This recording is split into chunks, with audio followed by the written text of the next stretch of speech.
Assalamualaikum warahmatullahi wabarakatuh. Salam sejahtera untuk kita semua. Om Swastiastu, Namo Buddhaya, salam kebajikan. Halo rekan-rekan penggiat anti korupsi, berjumpa lagi dalam pembahasan materi putusan hakim terhadap vonis kasus korupsi dalam studi kasus Sekretaris Nonaktif Mahkamah Agung Bapak Hasbi Hasan. Sebelum kita memulai sesi ini, ada beberapa hal yang perlu kita perhatikan bersama-sama untuk memastikan keselamatan selama sesi ini berlangsung. Yang pertama, dipastikan area kerja Anda bebas dari gangguan dan risiko fisik. Dipastikan juga Anda duduk atau berdiri dengan nyaman dan tidak dalam posisi yang mengganggu postur tubuh Anda. Selanjutnya, selalu memperhatikan penggunaan teknologi. Dipastikan koneksi internet rekan-rekan sekalian berada dalam status yang stabil. Jika menggunakan perangkat audio, dipastikan volume disesuaikan agar tidak menimbulkan gangguan atau cedera di pendengaran. Dan pastikan juga peralatan listrik dalam keadaan aman. Apabila terjadi bencana alam, dipastikan rekan-rekan sekalian memahami jalur evakuasi keluar untuk menyelamatkan diri.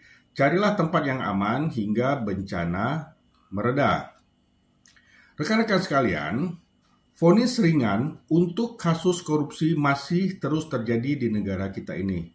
Putusan Pengadilan Tindak Pidana Korupsi atau Tipikor di Pengadilan Negeri Jakarta Pusat kemarin untuk Sekretaris Nonaktif Mahkamah Agung Bapak Hasbi Hasan yang jauh lebih rendah dari tuntutan jaksa menambah daftar hitam itu.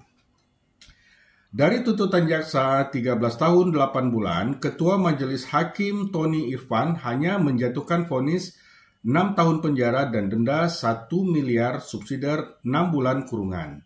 Selain itu juga ditambah membayar uang pengganti sebesar 3,8 miliar rupiah, subsidiar 1 tahun penjara.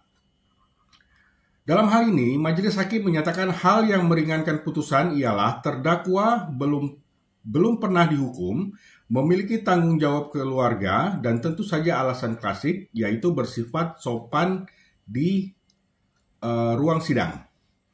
Atas putusan yang sudah melukai rasa keadilan itu pun, Hasbi Hasan masih saja menyatakan banding terhadap putusan yang sudah ditetapkan tersebut. Nah, kalaupun nanti di pengadilan tingkat berikutnya, vonis yang dijatuhkan tetap dengan berbagai remisi dan fasilitas pembebasan bersyarat, Hasbi bisa saja hanya menjalani masa hukuman kurang dari 4 tahun. Maka, lagi-lagi vonis bagi para koruptor di negeri ini ibarat sebuah basa-basi, bahkan mungkin betulan basa-basi. Lembaga peradilan bukannya menjadi peluru yang tajam untuk kerja panjang penyidik hingga jaksa, justru menjadi perisai bagi para maling negara. Putusan Pengadilan Tipikor Jakarta itu kian memalukan mengingat status Hasbi sebagai pejabat tinggi di lembaga puncak peradilan negara. Apalagi Hasbi juga bergelar sebagai guru besar bidang ilmu ekonomi syariah yang seharusnya menjadi contoh bagaimana seorang pejabat di lembaga peradilan tinggi tidak bertindak lancung, terutama dalam kaitan kasus yang tengah ditangani oleh Hakim MA. Namun sepertinya yang dituduhkan jaksa KPK, Hasbi justru bertindak mempengaruhi hakim dalam perkara kasasi atas nama Budiman Gandhi Suparman di tahun 2022 yang lalu.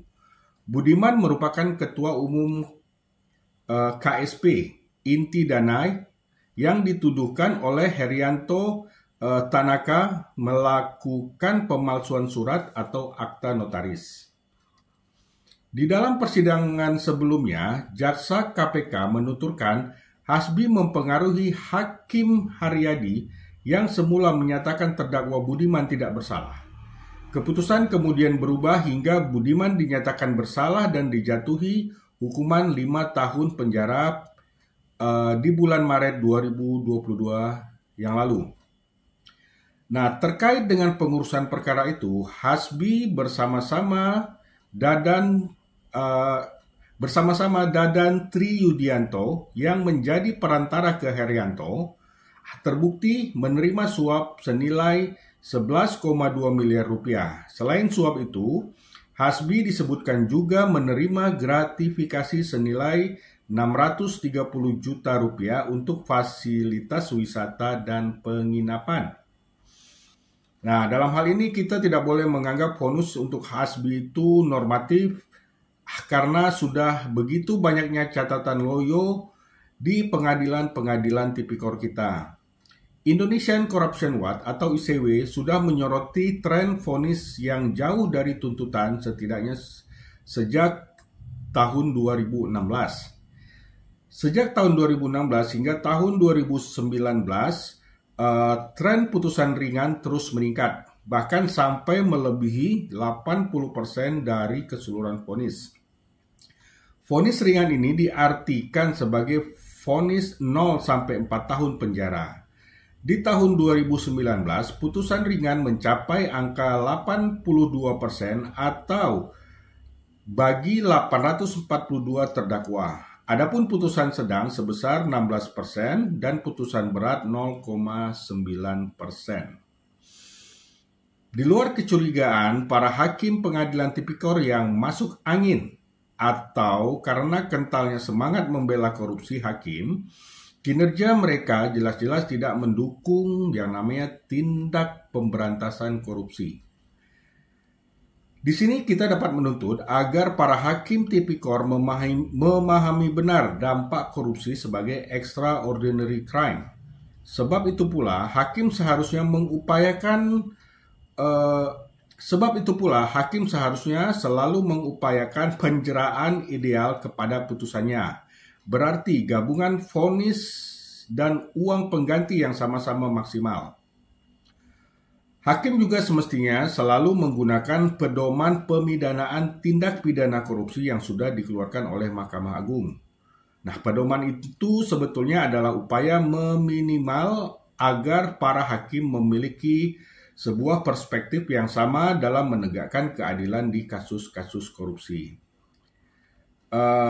Yang terakhir, tren kasus korupsi yang terus meningkat semestinya menjadi sebuah penyadaran bagi para hakim bahwa mereka harus bekerja lebih keras sebagai penjaga gawang terakhir dan perang melawan korupsi. Jangan sampai lembaga peradilan justru menjadi celah bermain bagi para koruptor dan maling negara ini.